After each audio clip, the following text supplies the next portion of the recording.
Sir काय काय त्रास होते तुम्हाला? ते खांदा जास्त दुखत होता. हे इथं दुखतंय तुमचं? या बघा. हात ढिल्ला सोडा एकदम. या बाजूला कुठं दुखतंय?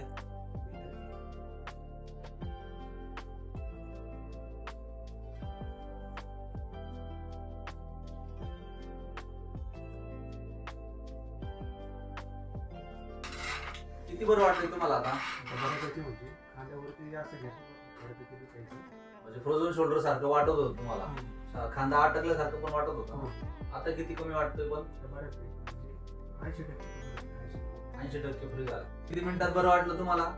5 मिनिटात बरं वाटलं. कोणत्याही प्रकारचं दुखणं जर असेल, फार कमी दिवसात आलेलं दुखणं असेल, म्हणजे त्याला आपण ॲक्यूट पेन म्हणतो, म्हणजे ते मणक्याचं असू द्या किंवा फ्रोझन शोल्डरचं असू द्या किंवा अजून कोणत्याही प्रकारचं दुखणं असू द्या, ते आपण 5 मिनिटात अशा ॲक्युपंक्चरच्या आणि स्टिम्युलेशनच्या ट्रीटमेंटमध्ये बरं करायची. ट्रीटमेंटमध्ये तेवढी ताकद आहे. आता हे जे मगाशी दुखत होतं किंवा हात वर जायला त्रास होतो तो कमी झाला.